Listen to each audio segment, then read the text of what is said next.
Olá, muito boa noite, seja bem-vindo ao Novo Canal, seja bem-vindo a mais um Democracia em Debate. Depois de uma curta pausa para férias, volta com força esta segunda temporada e este é o primeiro episódio. António, desde já é uma honra estar aqui na abertura desta segunda temporada do Democracia em Debate e muito boa noite. Muito boa noite, a honra é minha, certamente. E, pronto, e mais uma vez, reforçar os votos de que tudo corra bem ao Novo Canal. Sei que está também em algumas alterações para melhor, para muito melhor. E, portanto, também desejo que tudo vos corra bem. Muito obrigada. António, começamos e dedicamos exclusivamente este programa a um tema que lhe é muito querido e muito especial, que é a educação. Mais precisamente ao arranque do ano letivo 2020-2021, a todas estas incertezas que pairam neste momento e a umas semanas de começar este arranque.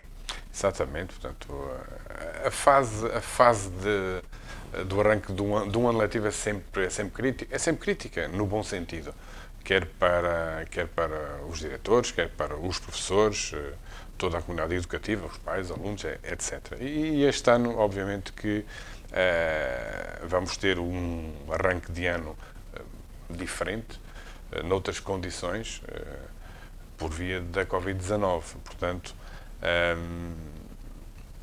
toda a gente sabe, acho que é do conhecimento público, as aulas irão começar entre 14 e 17, portanto, as escolas no âmbito da sua autonomia escolhem a melhor altura dentro desse timing, qual é que será a melhor altura para iniciarem as atividades letivas, mas o que é facto é que a nós o que nos preocupa foi a falta de informação clara e rigorosa e que foi chegando, digamos, a conta-gotas às escolas e aos seus diretores para poderem organizar este ano letivo. E o que é facto é que no final do ano passado e durante o mês de agosto houve algumas orientações houve um conjunto de orientações que foram chegando às escolas que não descansaram, do meu ponto de vista, nem diretores, nem os professores, nem os auxiliares, nem encarregados de educação. Há muita discordância entre essas entidades e o Governo?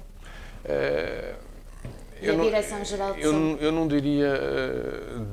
Eu não diria se calhar discordância, mas Ou só falta de informação? Há falta de informação, há contra-informação. Para umas situações, eu vou dar um exemplo, para umas situações o distanciamento é de 2 metros, mas depois, como nas escolas o espaço não estica, já se pode estar até 1 metro. Portanto, são tudo situações que não são claras, quer do ponto de vista sanitário, obviamente, e que não descansam os encarregados de educação. Aliás, a narrativa do próprio Ministro da Educação e nessas orientações que foram chegando às escolas, a narrativa é do sempre que possível.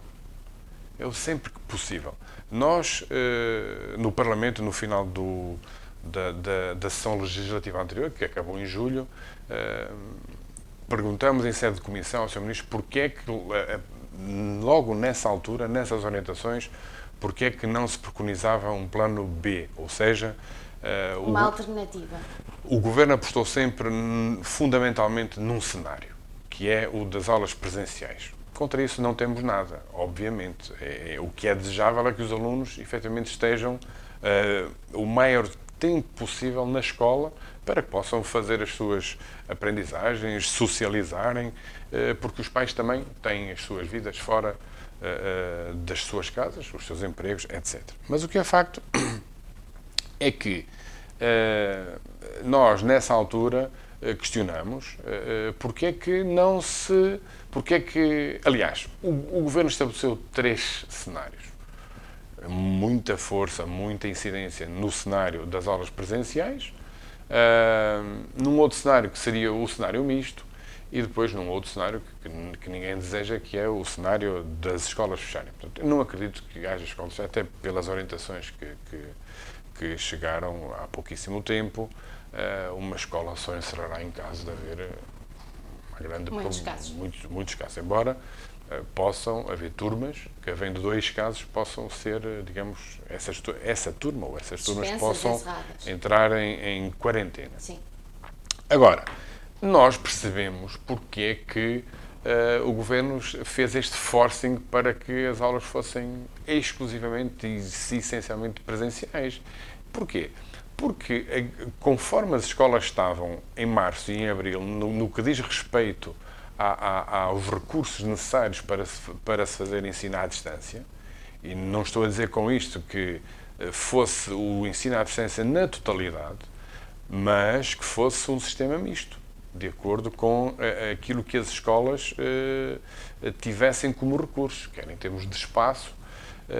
Agora, para isso, as escolas precisavam de ter meios, os alunos precisam de ter meios de acesso à internet, os computadores, etc. Ora bem, é evidente que o Sr. Primeiro-Ministro falhou quando, em abril, disse na Assembleia da República que em setembro, no arranque do ano letivo, todos os alunos iriam estar com o equipamento necessário para fazer o ensino à distância. Aliás, chegou a afirmar que nada seria como antes. Nada aconteceu. Tive ontem, como sabe, estive ontem em visita a uma escola em Vila do Conde, Dom Afonso Sanches. É uma escola secundária, sede de um grande agrupamento também, muito bem organizada. E quando tivemos a oportunidade de questionar a senhora diretora, eu perguntei-lhe se por acaso houver uma turma que tenha que ser mantida em quarentena, houve alguma alteração na escola em termos de equipamentos desde março e abril para agora? Ou seja, da parte do Ministério da Educação não houve esse investimento. Ou seja, António Costa nisto falhou. Portanto, ou seja, criou-se um soundbite na altura que as escolas iriam estar equipadas, preencheram-se páginas de jornais, certamente, houve notícias, mas o que é facto é que isso não aconteceu. Não aconteceu porque estas coisas demoram um tempo, efetivamente, e ele sabia. Sim, entretanto o tempo também passou muito rápido. Ora bem, portanto, o que é que acontece? Acontece é que, efetivamente, foram nessa altura e de certeza que vão ter que ser chamadas para a resolução deste problema as autarquias, uma vez mais. Portanto, ou seja, não vai ser um ano fácil, há famílias extremamente preocupadas, os diretores estão preocupados e digo-lhe com toda a sinceridade, isto vai entroncar num outro problema. E por aquilo que também fomos visitando ontem. As escolas estão muito bem organizadas. Aliás, as próprias escolas se anteciparam às orientações que foram chegando depois. Fazem uma outra adaptação, obviamente. Mas estamos aqui com um problema montante. Ou seja, as escolas estão organizadas para evitar ao máximo a propagação do vírus dentro do espaço escolar, evitam-se entradas a pessoas estranhas ao serviço, vá lá, mas o que é facto é que os alunos, como é que chegam às escolas? A grande maioria dos alunos são transportados em carreira pública, que também faz transporte dos nossos alunos e dos nossos estudantes. Portanto, e eu recordo que em julho a própria DGS disse que disse isto, e vou citar, a Direção-Geral da Saúde define como contacto com a exposição de alto risco quem viaja em meio de transporte que não efetua paragens frequentes ou não tenha redução da lotação máxima. Eu não sei se estou a ver, por exemplo, a realidade aqui do nosso Alto do Sousa. Eu recordo-me, fui diretor muitos anos, recordo-me que os autocarros davam sempre cheios, sempre testes, não é? Sim, Portanto, sim. não sei se as nossas empresas de transporte têm a capacidade para aumentar o número de autocarros numa situação destas. Não faço ideia. Para que se pudesse reduzir a lotação máxima. Portanto, esta parte é muito importante. Isto preocupa-nos. E outra questão, António, até que ponto, é uma grande questão, até que ponto é que os alunos, as crianças, no intervalo, depois, na parte de socialização, no exterior da escola, não irão fazer tudo ao contrário do que aquilo que seria o previsto, ou seja, dentro da escola cumprem as normas e as regras porque são obrigados a tal, dentro das salas de aulas, nos corredores, nos espaços de refeições, mas saem para o exterior da escola e isso é provável não acontecer. há esse risco. E isso vai entroncar, essa pergunta é muito pertinente, porque vai entroncar no outro problema que as escolas têm atualmente, que é a falta de funcionários. E estamos a falar de funcionários que, de uma maneira geral, tal como os professores, tal como a classe docente, também está envelhecida. Eles próprios são, digamos, não são grupo de risco, mas são pessoas já com uma média de idades muito superior aos 50 anos. Portanto, a grande maioria quer nos assistentes, técnicos ou operacionais, quer nos professores. Portanto, ou seja, aquilo que referiu e bem, a escola está organizada. Tem os circuitos, sabem como é que está organizada as refeições, sabem como é que os meninos acedem aos bufetes, etc. Agora, organizados. como disse bem, nos recreios cá fora, é evidente que eles vão ter conhecimento das regras, mas é preciso que alguém esteja, digamos, a supervisionar. Se já em tempos normais é necessário que os nossos assistentes operacionais estejam, digamos, nos recreios, nos campos de futebol, nos corredores, para, digamos, para supervisionar e para dar orientações, para se evitarem alguns comportamentos mais desviantes, vá lá, como é que vai ser agora, se não os temos? E quando esses assistentes operacionais vão estar mais do que focados naquilo que vai ter que ser a higienização das salas de aulas, dos materiais, etc, etc, etc. Portanto, nós não podemos, com o mesmo número de funcionários, fazer o dobro ou o triplo do trabalho. É evidente. E depois há aqui uma outra questão extremamente importante. Nós estamos a ver um cenário, pronto, estamos todos no verão, o verão está a acabar, mas e quando vierem as chuvas? Como é que nós vamos, em algumas escolas, colocar uma ou duas centenas de alunos em espaços que... Tem muito que se em espaços secos. Vá lá. Isto é um problema que se calhar as pessoas ainda não... Certamente isto já foi pensado, mas ainda não foi bem ponderado. Há esta situação. Portanto, vai haver uma série de problemas. Agora, o que eu posso dizer, e aquilo que eu vou vendo e vou falando com muitos colegas, diretores, é que as escolas, o problema, não há risco zero. É evidente, em lado nenhum. Estão muito apreensivos relativamente ao que vai acontecer a partir do dia 15. Nós vemos que desde agosto os números, a média de infectados está a aumentar. O número de infectados está a aumentar e nas últimas semanas subiu assim um bocadinho, já para os 400 e muitos infectados por dia. Felizmente, relativamente às pessoas que morrem, esse número está mais ou menos estabilizado, ainda bem. Mas vamos ter aí a partir de 15, 17, vamos ter as escolas a abrirem, vamos ter uma série de atividades a abrirem, vamos ter a mudança de estação, vamos ter a gripe sazonal. Exatamente, porque com ela acarreta as típicas gripes. Exatamente. E que poderão ser confundidas. Ou seja, o país vai entrar numa fase crítica, como o seu Primeiro-Ministro disse ontem e bem. Agora, relativamente àquela questão que eu disse há pouco, porque é que o Governo não fez logo um plano B? Um plano B, portanto, um sistema misto. Primeiro, porque não temos recursos. Já vimos esse sistema misto, para que fique mais esclarecido entre os nossos telespectadores, seria, por exemplo, uma parte presencial e outra parte... Ou seja, os alunos nem estavam sempre na escola, nem estavam sempre em casa. Portanto, havia aí um sistema, o chamado blend learning, vá lá. E não seria também uma opção, por exemplo, os anos escolares que tivessem exames nacionais terem aulas presenciais e os outros, aqueles anos chamados mais tranquilos, pudessem no fazer em casa? Seria uma possibilidade. Agora, o que nós temos que pensar é isto. Neste caso, quem efetivamente precisa mais de estar na escola são aqueles alunos com menos idade. Esse grupo de alunos que vai fazer exames do 9º ano, quer os 11º e 12º anos, já são alunos com bastante autonomia e já são... Não dependem dos pais já não dependem tanto, para estar em casa. Portanto, e já fazem um trabalho autónomo muito mais, digamos, para quem evidentemente quer aprender e quer cumprir os seus objetivos. Já têm outro tipo de autonomia, outro tipo de acesso à informação que os mais novinhos ainda não têm. Refiro-me aqui, por exemplo, desde o 1º até o 4º ano, até o 5º, 6º, eventualmente. não tem... nisso o Governo fez e bem, a prioridade é para esses alunos ficarem o mais possível nas escolas.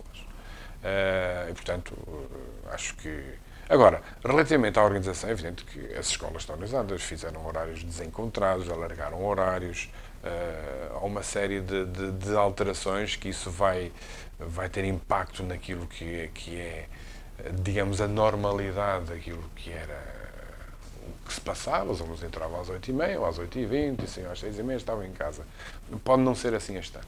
Vai haver turmas, vai haver horários desencontrados, há escolas que estão a organizar assim, horários desencontrados, por exemplo, uma série de turmas entram imaginemos, às 8h30, há outras que entram às 8h15, portanto fazem ali... Para não haver cruzamento. Exatamente. E nisso os nossos professores, os nossos diretores costumam ser bastante criativos na procura de soluções. Agora, é evidente que lhes falta o resto, há recursos que não têm. Os auxiliares são uma peça fundamental. O Governo anunciou alguns auxiliares, mas isto, em termos de contratação, isto demora tempo. Imenso tempo. E estamos a falar de uma peça fundamental nesta fase, mesmo por causa da desinfecção e principalmente por causa da desinfecção do espaço escolar. Estes auxiliares são cruciais nestas novas medidas, porque as salas terão que ser desinfetadas sempre que haverá uma troca de turma, digo eu. Exatamente, e sempre que há o manejamento de materiais, por exemplo, em laboratórios, mesmo em salas de aula, é evidente que grande maioria das escolas que o possa fazer vai alocar uma turma a uma determinada sala. Isso aí, portanto, para que em caso de infecção se saiba quem é que eventualmente possa estar infectado ou não. O Sr. Primeiro-Ministro, numa entrevista que deu ao Expresso há 2 semanas, se não estou em erro, disse que iria haver testagem, teste, etc. Nunca mais se ouviu falar disso. E, portanto, o que é facto é que este arranque de ano está no centro da agenda política. É óbvio. E o PSD, portanto, está atento a isso, preparou um conjunto de iniciativas que se iniciaram ontem, com a visita à Vila do Conde, à escola secundária, e depois já à escola básica das Caxinas. E, portanto,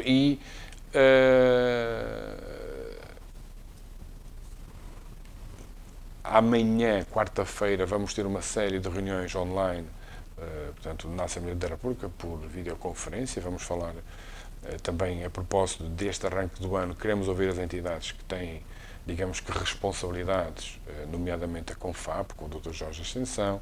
Vamos ouvir o Presidente da ANDAEP, o Dr. Filinto Lima, o Presidente do Conselho das Escolas, o Dr. Eduardo Lemos, o Presidente da ANDE, Manuel Pereira, e o Presidente da CNIP, também uma confederação nacional independente de pais e encarregados de educação, o Dr. Rui Martins. Portanto, disse por esta ordem, que é a ordem que eles vão ser ouvidos. E depois, o PSD propôs também na Comissão Permanente, digamos que é aquela comissão que fica durante as férias na Assembleia da República para, eventualmente, se é preciso qualquer necessidade. Portanto, vai haver um debate proposto pelo grupo parlamentar do PSD, que é sobre o bom funcionamento das escolas no próximo ano letivo.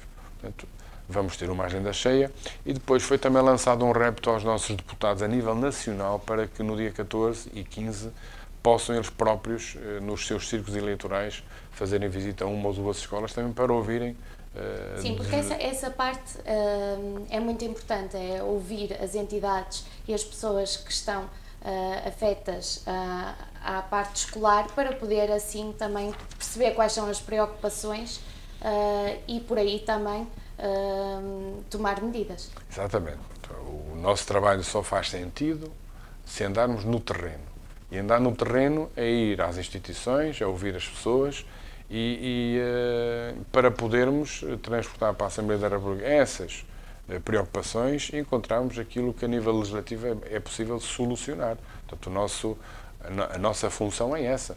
E, portanto, é para isso que nós que esse repto que foi lançado a todos os deputados do grupo parlamentar do PSD pudessem visitar uma ou duas escolas, entre o dia 14 e o dia 15, para que possamos ouvir, precisamente de viva voz, o que é que está a correr menos bem, o que é que está a correr bem, o que é preciso, portanto, ouvirmos que problemas é que há, para que haja melhorias dentro daquilo que for possível, tendo em conta o nosso país. Muito bem, António. Deixo agora, por fim, em jeito de término, um desafio ao António, como ex-diretor de uma escola secundária, se quer deixar alguma mensagem para os professores que nos poderão eventualmente estar a ouvir e até mesmo diretores de escolas aqui da região de Tâmega, Sousa e Douro. Muito bem, obrigado por esta oportunidade. É evidente que a minha primeira mensagem, vai lá, a minha primeira atenção vai para o facto de, como é normal, vá lá, falamos muito e estamos muito preocupados com os nossos alunos, porque isso é que nos move, mas também temos que deitar muita atenção e dar muita atenção aos nossos professores e aos nossos auxiliares. Portanto, estamos muito preocupados com a propagação do vírus nas nossas comunidades, nas nossas crianças e jovens e alunos, mas também temos que ver, temos que estar atentos também aos nossos professores, porque são eles que vão estar no centro, digamos, do furacão. E, portanto, desejar-lhes um excelente ano, apesar de todas as condicionantes. Sei que, apesar dessas condicionantes, os professores fazem sempre aquilo que podem e o que não podem, vestem a camisola das escolas, são extremamente preocupados com os seus alunos e, portanto, também aqui em jeito de agradecimento por tudo o que eles têm feito pela nossa educação e, como disse o Dr. Marcos Mendes, no comentário que faz, eles vão estar na primeira linha deste combate e nós, professores, sem formação em termos, em termos de sanitários, sim, também nos está a ser pedido e exigido que demos o nosso contributo numa área em que nós andamos assim um bocadinho também a aprender, andamos todos, mas quem está a trabalhar com crianças, quem tem a responsabilidade de ter à sua guarda os filhos dos outros, a responsabilidade ainda é muito maior. E, portanto, desejar a todos um bom ano letivo e que tudo corra bem. O ser humano é fantástico mesmo pela sua parte de se poder adaptar às várias situações e circunstâncias. Portanto, agradeço desde já mais um Democracia em Debate aqui no Novo Canal e, quanto a si, espero por si desse lado numa próxima. Boa noite.